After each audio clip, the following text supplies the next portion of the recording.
He said it casually. That was the first thing that stayed with me, not the words, the tone, like it wasn't something unusual, like it had already been established. I was in the hallway, unlocking my door when I heard him. Late again tonight? I paused, the key still in the lock because I didn't recognize the voice. I turned slightly. He was standing a few steps behind me, my neighbor, at least I assumed he was, same floor, I had seen him before, in passing, elevator, stairs, brief nods, nothing more, we had never spoken. Not once, I looked at him, carefully, because something about the sentence didn't fit. I'm sorry, I said. He smiled slightly, not confused, not questioning, just acknowledging. You were here last night too, he said. Simple, direct, as if reminding me of something obvious. I didn't answer immediately, because I hadn't been here last night, not in the hallway. Not at his door, not anywhere near him. I had been inside, all evening, alone. I think you're mistaken, I said, calm, controlled. He shook his head lightly. No, he replied. Same time. Same time. That detail didn't feel like a guess. It felt precise. I studied him for a moment, trying to understand what he meant, not the words, the confidence. Late again tonight. You were here last night too. That wasn't confusion. That was pattern. I closed the door behind me slowly. The lock clicked. Then I turned fully toward him. Doing what? I asked. The question came out more direct than I intended. But I needed clarity, because now this wasn't a misunderstanding. It was something else. He didn't hesitate. You don't remember, he said, not surprised, not concerned, just confirming. I felt something settle inside me, because that question was wrong, not what, not when, do you remember? As if forgetting was the expected outcome. I haven't been to your door, I said, carefully, measured. He watched me for a second, then stepped slightly closer. Not intrusive, just enough. You knocked, he said, the word landed quietly, because now there was no ambiguity. You knocked, he repeated, then added, and waited. I didn't move, because I hadn't done that, not yesterday. Not any night, not ever. I didn't, I said. He tilted his head slightly, the movement small, controlled. You always say that, he replied, silence, because that didn't belong. Not in a first conversation, not between people who barely knew each other. You always say that, as if this had happened before, more than once. I held his gaze, trying to find something. A sign of confusion, a mistake, but there was none, he was certain, completely certain. Then what happens? I asked. The question felt necessary, because now there was a sequence. He didn't answer immediately. He thought for a second, then said, You wait. Another pause, then you leave. I exhaled slowly, because that didn't make sense, not in any normal way. And you never opened the door? I asked. He shook his head. No, why not? He hesitated this time, not long, just enough then, because you told me not to. The words settled, heavy. Unavoidable, because that changed everything. I felt something tighten in my chest. When? I asked. He looked at me, directly, then said, The first night. I didn't respond. Because there was no memory of that. No conversation, no warning, no reason. You said if I opened the door, he continued, then stopped. As if deciding something, I leaned slightly forward. What? I asked. He held my gaze, and for the first time, something shifted in his expression. Not fear, not confusion, something closer to caution. You said it wouldn't be you anymore. Silence. Complete, because that sentence didn't belong to me, not something I would say, not something I would mean, and yet he believed it, completely. I took a step back, not out of fear. Out of distance, because now this wasn't about him being mistaken. It was about something else, something structured, something repeated. You're sure it was me? I asked. He nodded. Yes, no hesitation, no doubt, same answer, every time. I looked at the door, my door, then back at him, because now there was only one way to know. What time? I asked. He didn't think. 11:42. Precise, exact, not approximate, which meant he had checked more than once. I glanced at my watch. 6:09 p.m., then back at him, because now the question wasn't whether it had happened. It was whether it would happen again. Tonight, at 11:42, I looked at him one last time. Will you be there? I asked. He didn't answer immediately. then said, "You always come back." The words stayed with me, not because of what they meant, because of how they were said, not as a possibility, not as a warning, as a certainty. I nodded slightly. Then turned back toward my door, unlocked it, stepped inside, and closed it behind me. The lock clicked. The room was quiet, exactly as I had left it, nothing disturbed, nothing out of place. I leaned against the door for a moment, because now there was something I needed to confirm, not what he had said. When I walked into the living room, picked up my phone, opened the clock, and set an alarm. 11:40 p.m., 2 minutes before. Then I placed it on the table and sat down, because tonight I wasn't going anywhere. And if someone knocked on his door at 11:42 p.m., then I would know one thing for certain. It wasn't me, or it was. I didn't distract myself. That was the first decision I made. No television. No music, no background noise, because if something was going to happen, I needed to hear it, exactly as it happened. The apartment stayed quiet, the kind of quiet you don't usually notice. Until you're waiting for something. I sat in the living room, the phone on the table, the clock visible, every minute more defined than it should have been. 6:22 p.m., then 6:37, then 7:04. Time moved normally, nothing unusual, nothing out of place. I got up once, walked through the apartment, checked the hallway, opened the door briefly, looked outside, empty, no one there. I closed it again, locked it, because I needed to be certain. If something happened at 11:42, it wouldn't be because I had left without noticing. I returned to the living room, sat down again. And waited. Hours passed. Slowly. 8:13 p.m., 9:02 p.m., 10:17 p.m. At some point, the waiting itself became heavier than the situation. Because nothing happening can feel more unsettling than something happening. 10:58 p.m. I stood up, walked to the door again, checked the lock, still engaged, the handle unmoved, the frame intact. Everything exactly as it should be. I stepped back, looked at my shoes, still where I left them. Untouched. I hadn't moved, not in any meaningful way, and yet the words stayed in my mind. "You always come back." I returned to the table, sat down, and watched the clock. 11:21 p.m., then 11:29, then 11:36. The silence deepened, not louder, more present. Because now there were only minutes left, I leaned forward slightly, my eyes fixed on the time. 11:38, 11:39. The phone remained still, no notifications, no vibrations, just the ticking of seconds. 11:40 p.m. The alarm went off, soft, controlled. I turned it off immediately, because now everything mattered, every sound, every movement, every second. I stood up slowly, walked to the hallway. Stopped in front of the door, because if something happened, I needed to hear it clearly. I didn't touch the handle, I didn't move closer, I just stood there, waiting. 11:41. The silence felt tighter, as if the space itself was holding something back. I listened, carefully, not to the apartment, to the hallway beyond the door. Nothing, no footsteps, no voices, no movement. 11:41:30, I held my breath, because now there were only seconds left. 11:41:45, still nothing. 11:41:50, the clock ticked. 11:41:55, then a sound, not at my door, not inside the apartment. From outside, from the hallway, a knock, sharp, precise. I didn't move, because I knew exactly where it was. Not my door, his, my neighbor's. I stepped closer, slowly, carefully. Just enough to hear more clearly. Another knock, same rhythm, same spacing, exactly as he had described. "You knocked." I stood still, because that wasn't possible, not physically. Not in any way that made sense. I hadn't moved. I hadn't left. I was here, inside, listening. And yet someone was knocking on his door. At exactly 11:42 p.m., I leaned slightly closer to my door. Not touching it, just listening.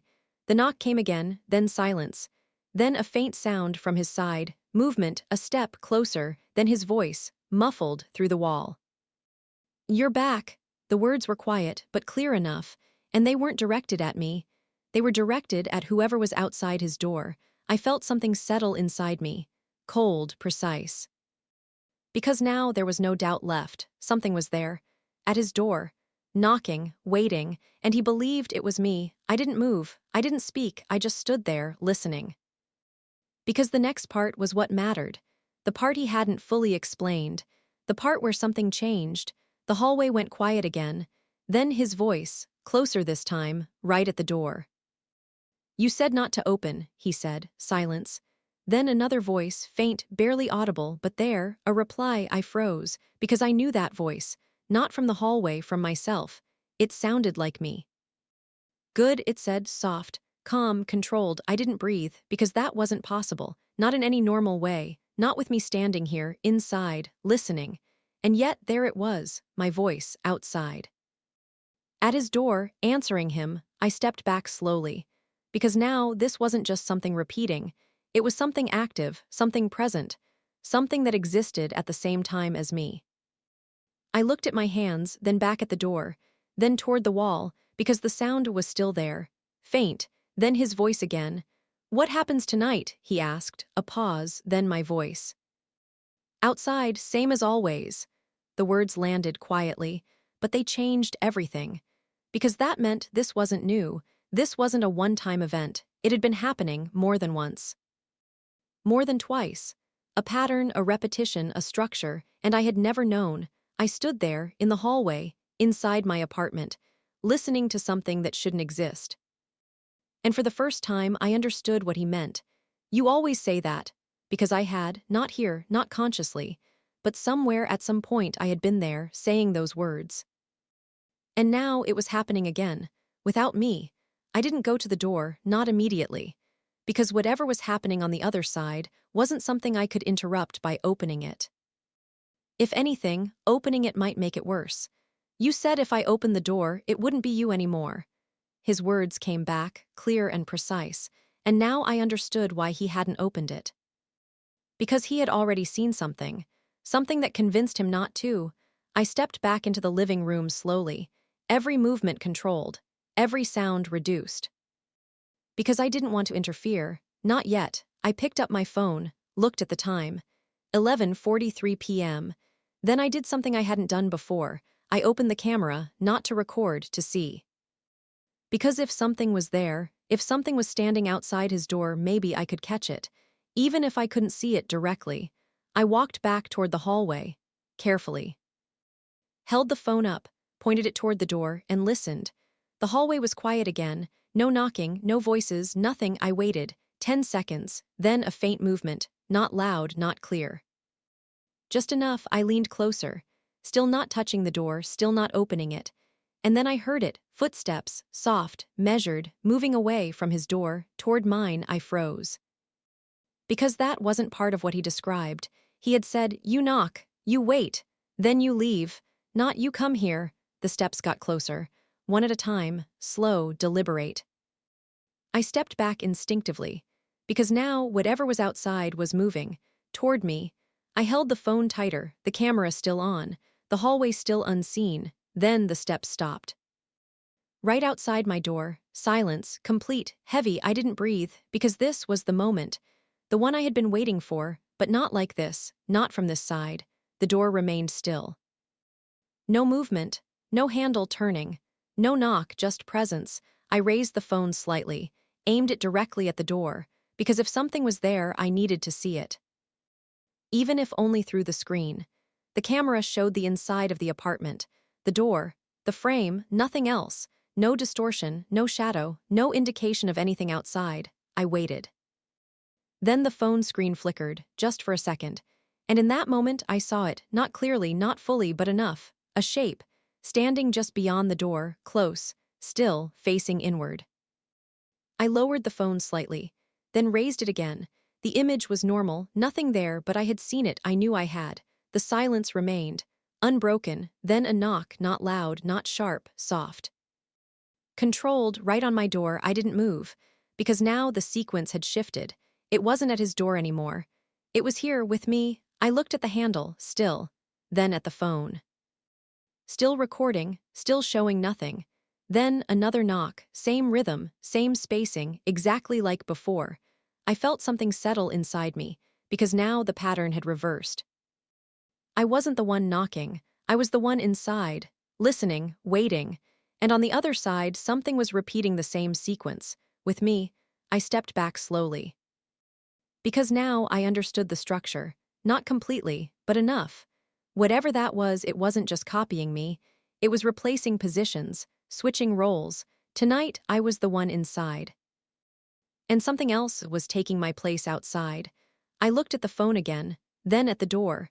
Because now there was only one question left. If I opened it, who would be standing there? And more importantly, who would I become? I didn't reach for the handle. Not yet, because now the situation was no longer uncertain. It was defined, structured. And I was at the exact point where the structure required a choice. The knock came again, soft, measured, identical to the one I had just heard at his door. I stayed still. Because the memory of his words wasn't just something I remembered, it was something I understood now. You said if I opened the door, it wouldn't be you anymore. I looked at the handle. Then at my hand, then back at the handle. Because now the door wasn't just a door. It was a boundary, between positions, between roles, between versions. The phone was still in my other hand. The camera still active. I lifted it slightly, aimed it at the door again. Waited, the screen flickered once, brief, subtle, and there it was again, the shape. Closer this time, clearer. Standing directly in front of the door, facing inward, facing me, I didn't move. Because now I didn't need to see it perfectly. I already knew what it was, or at least what it was meant to be. The knock came again, softer now, almost patient. Waiting, not demanding, not forcing, just expecting. I lowered the phone slowly, because seeing it wasn't the problem anymore. Understanding it was. I stepped back, one step, then another, creating distance, because I needed to think, not react. The sequence was repeating, but reversed. Before I had been outside, knocking, waiting, leaving. Now I was inside, listening, waiting, and something else was following the same steps. I turned slightly, looked toward the living room, then back at the door. Because if this was a sequence, then there had to be a pattern, a rule, a condition, something that determined what happened next. The knock came again, then stopped. Silence returned. But it wasn't empty, it was transitional, the part between steps. I waited, 5 seconds, 10, then a voice, faint, through the door, my voice. You don't remember. The words were soft. Controlled, exact. I felt something shift, because that was the same tone, the same structure, the same phrase. He had said it to me earlier. You don't remember. And now it was being said to me. From the other side, I didn't answer, because answering would be participation. And participation was what this system required. I stepped back again, further this time, because now distance mattered. The voice came again. You always say that. The same words, the same rhythm, the same pattern, repeating, reinforcing. Trying to pull me into the sequence. I closed my eyes briefly, because now I understood something. This wasn't just repetition, it was alignment.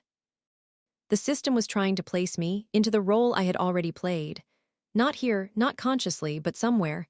At some point, I opened my eyes again, looked at the door, still closed, still intact. Still separating me from whatever was on the other side. I spoke quietly, not loudly, not reacting, just enough. I'm not opening the door. Silence, no immediate response, no knock, no voice. Nothing. I waited, because that mattered. If the system required confirmation, then refusing to act should interrupt it. 5 seconds, 10, then the phone vibrated. I looked down, a notification. Not a message, not a call, a log just like the calendar before, a single line. Response deviation detected. I felt something settle because that confirmed it. This wasn't random. It was structured, measured, every action, every word, every decision. The system was tracking it, adapting to it. I looked back at the door, then at the phone, then back at the door. Because now the next step wasn't clear, not defined, not predictable. I had broken the pattern, or at least I had stepped outside of it. The voice came again, quieter this time, less certain. That's not how this works. I didn't respond, because now the system wasn't guiding me anymore. It was correcting itself, trying to reestablish the sequence. Trying to bring me back into alignment. I stepped back once more, until I was fully in the living room, away from the door, away from the boundary. Because now, there was only one thing left to determine. If I didn't open the door, if I didn't follow the sequence, if I didn't become the version outside, then what would happen to whatever was waiting for me? I stayed in the living room. Far enough from the door that I couldn't hear every detail, but close enough to know it was still there. Waiting. The phone remained in my hand, the screen still lit, the single line still visible. Response deviation detected. I stared at it, because that wasn't just a notification. It was a judgment, a classification. I hadn't followed the expected action.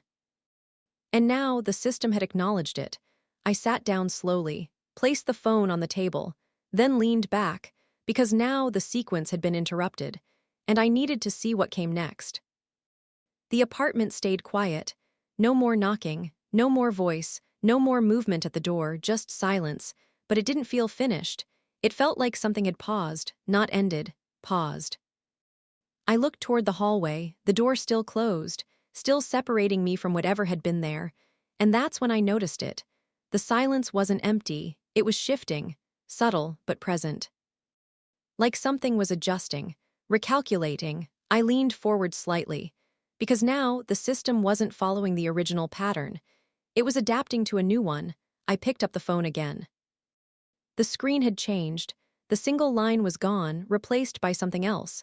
A new entry, sequence recalibration in progress. I exhaled slowly, because that meant one thing: it hadn't stopped. It had changed. I stood up again, walked toward the hallway, stopped just before the door. Listened. Nothing, no presence, no sound, no indication of anything outside. I stepped closer. Just enough to see the handle clearly. Still unmoved. Then a faint sound, not a knock, not a voice, something else, a shift. From inside the door, from my side, I froze.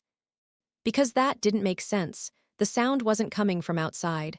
It was coming from within the apartment. I turned slowly, looking behind me, the living room, the table, the phone. Everything in place. But the sound was still there, faint, subtle, moving. I stepped back into the living room, carefully, listening, because now the system wasn't at the door anymore. It had moved, inside. The sound came again. Closer this time, not footsteps, not exactly, more like positioning, something aligning itself. I picked up the phone again, the screen updated. Another line, internal sequence engagement. I felt something settle inside me, because that meant the boundary had been bypassed. The door no longer mattered. The system had found another way. I turned slowly, scanning the room, looking for anything, any movement, any change, and then I saw it. Not directly, not fully, in the reflection, the window. I stepped closer, slowly. Because something about the reflection felt wrong. The room behind me wasn't matching. I stopped, because I didn't need to get closer. I could already see it. Another figure, inside the apartment. Standing where I had been moments ago. Still, unmoving, watching. I didn't turn around because I didn't need to. The reflection was enough. It was there, inside, with me. The phone vibrated again. I looked down, another update. Role reassignment pending. I felt my breath slow, because that was the next step. Not continuation, not repetition, replacement. I looked back at the reflection. The figure hadn't moved, hadn't changed, just present, waiting. I stepped back slowly, because now there was no outside, no boundary, no separation. The sequence had moved entirely inside. And whatever had been at the door was now here, with me. I looked at the phone again, then back at the reflection, because now there was only one question left. If the system needed one participant, and there were now two of us, which one was going to stay? I didn't turn around. Not immediately. Because once I did, there would be no distance left. No separation, only confirmation, and I understood that word now. Confirmation wasn't just acknowledgement, it was commitment. It defined what was real. I stood facing the window, watching the reflection. The second figure remained behind me, still, unmoving, precise, as if waiting for me to decide something. I looked down at the phone. Role reassignment pending. The words stayed there, unchanged, because nothing had been resolved yet. Nothing had been chosen. I took a slow breath, then moved, one step to the side. In the reflection, it didn't follow immediately. There was a delay, small, but there, I froze, because that was the first difference. Every reflection should be instant, perfect, exact. But this one wasn't. I moved again. Another step, this time slower, watching carefully. The figure behind me adjusted, not mirrored, adjusted, as if correcting itself, trying to match. But not quite aligned. I exhaled slowly, because now this wasn't just a presence, it was a process. Something attempting to take my position, not perfectly, not instantly, but progressively. I stepped back again, further from the window, because distance gave me clarity. And the more distance I had, the more I could see. The figure became clearer, more defined, closer to me. Not physically, structurally. I looked down at the phone again, the screen flickered, then updated. Alignment process initiated. I felt something tighten, because that meant it wasn't finished. It was ongoing. I turned slightly, not fully, just enough to shift the angle. And for a moment I saw it, not in the reflection, in the room, directly behind me. I turned fully.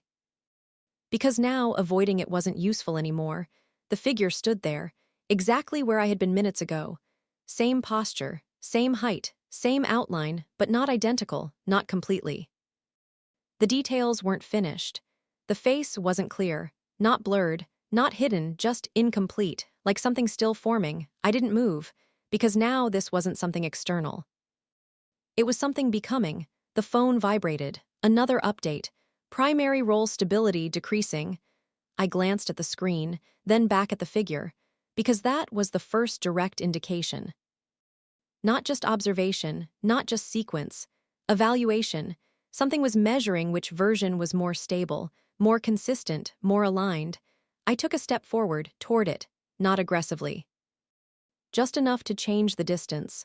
The figure reacted, not instantly, not precisely, but it shifted, corrected, adjusted its position to match mine. I stopped, because now the mechanism was clear. It wasn't replacing me by force, it was matching me, until the difference disappeared. I looked down at my hands, then back at it. Its hands moved slightly, not perfectly, not fully synchronized. But closer than before, I spoke, quietly. "Which one of us is real?" The words felt simple, but necessary. The figure didn't respond, not directly, but the phone did. A new line appeared. "Query acknowledged." I waited, then another line. "Reality state undefined." I exhaled slowly, because that answered nothing, and everything. This wasn't about which one was real. It was about which one would be accepted, which one would complete the sequence, which one would remain. I stepped back again. The figure followed, more accurately this time, less delay. Less correction, more alignment. The phone vibrated again. Primary role stability, critical threshold. I felt something settle inside me, because now there was no more time, no more observation. No more distance. The process was reaching its end. I looked at the figure, then at the phone, then back at the figure, because now there was only one thing left to determine, not what it was. Not how it worked, which version would finish the sequence. I stopped moving, completely, because now I understood something critical. Every movement, every adjustment was helping it. The more I acted, the more it aligned, so I stood still. No gestures, no shifts, no corrections, just stillness. The figure in front of me didn't stop, not immediately. It continued adjusting. Refining, closing the gap, because it wasn't reacting to my current movement anymore. It was using everything it had already gathered, everything it had already observed. My posture, my timing. My patterns. It was finishing what it had started. I watched it, carefully, because this was the final stage, not replacement, completion. The phone vibrated again. I didn't look down, I already knew. Another update, another measurement, another confirmation. The figure took a small step, closer, not physically, but structurally. It became clearer, more defined, more stable. I could see the face now, not perfectly, but enough to recognize the features, the shape, the expression. It wasn't blank anymore. It was forming into mine. I didn't react, because reacting would reinforce it. Instead, I did nothing. No movement, no speech, no expression. I let everything drop. The posture, the tension, the structure, everything. Because if it was matching me, then removing the pattern might break the alignment. The figure hesitated. For the first time, a slight delay, a small instability. I held my position, didn't adjust. Didn't correct, just remained. The phone vibrated again. Longer this time, more intense, but I didn't look. Because this wasn't about the system anymore. It was about the process. The figure tried to adjust again, but there was nothing to match. No movement, no pattern, no variation, just stillness. And that created a gap, a difference, small at first, then growing. I could see it in the posture, in the timing, in the way it tried to correct something that wasn't there. It leaned slightly, then corrected, then paused, uncertain. The phone vibrated again. I still didn't look, because now the process was breaking, not by force, not by resistance, by absence. The absence of input, the absence of structure, the absence of something to align to. The figure's movements became less precise, less controlled, more fragmented. It stepped again, but the position was wrong, slightly off, then corrected, then off again. The alignment was failing.